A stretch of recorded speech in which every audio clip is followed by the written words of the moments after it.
ताऊ शेखावाटी जी भी बीच में देखो आप, हवाएं जब आवारा किस्म की चलती तो पुराने कैलेंडर भी फड़फड़ाने लगते। जबकि शंकराचार्य जी ने कहा था, नारे स्तन भर नाभिनिवेशम दृष्ट्वा माया मोहावेशम एतन मांस वसाति विकारम मनसि विचारय बारंबारम। शरीरों पर मोहित मत हो, ये वसा मांस आदि के विकार के अतिरिक्त कुछ भी नहीं है। तो फिर ताऊ जी बोले फिर हम क्या करें? तो भज गोविंदम भज गोविंदम गोविंदम भज मूढ़ मते। तो ये सब प्रेम अनुराग की बातें हैं। आइए मैं एक ऐसे कवि को बुलाना चाहता हूँ जो अल्लड़ नाद जिनके भीतर उठता ही रहता है आनंद का, वह स्वर भैरव स्वर, जिन्हें खुद नहीं मालूम होता है कि किस वक्त इन्हें कौन सा वाक्य कहना है।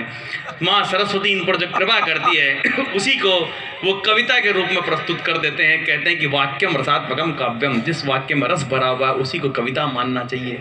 ये प्रेम के भी कवि हैं, हास्य के भी कवि हैं, देशभक्ति के भी कवि हैं। देशभक्ति की तो बहुत टॉप के कवि हैं, हाजिर जवाबी इनके नीचे। अभी हमारे भारत ने वो चंद्रयान प्रक्षेपित किया था, तो इन्होंने अपने मोबाइल पर चंद्रयान का स्टेटस लगा दिया।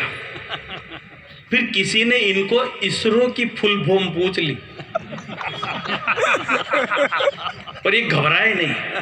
इन्होंने क्रॉस क्वेश्चन ठोका, बोला किसको पूछ रहा है? इसरो से मेरा बचपन से नाता है। मैं जब स्कूल में पढ़ने जाता था तो मैडम कहती थी लड़कियां उस रो में बैठेगी, संजय इस रो में।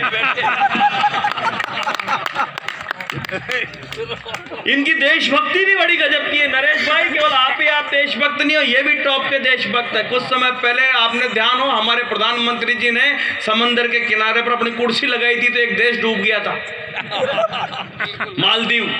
तीनों ने, संजय जी ने अपने ट्रेवलिंग एजेंट को फोन किया कि मालदीव जाने के मेरे सारे टिकट कैंसिल कर दो। तो एजेंट बोला सर बात तो ठीक है पर इसके लिए पहले टिकट बुक कराने पड़ते हैं।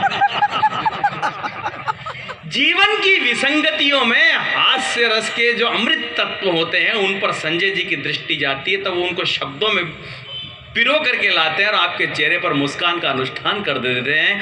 ऐसे जादूगर का नाम आप, मैं क्या बताऊं, सारे टीवी चैनल वगैरह इन पर सब पे आते रहते हैं। हास प्रयास में मैंने कुछ भी कह दूं, लेकिन वस्तुतः ये मेरे बहुत बड़े भाई हैं और ऐसे अद्भुत कवि हैं कि इनके लिए मैं क्या कहूं, मेरे भूमिका समझ में नहीं आ रही है। भूमिका उसके लिए बनाई जाती जिसके नीचे भूमि नहीं हो। ये अद्भुत कवि है साहब।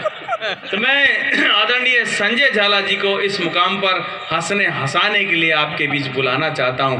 जोरदार ताली से स्वागत करें। आ रहे हैं कविवर श्री संजय झाला।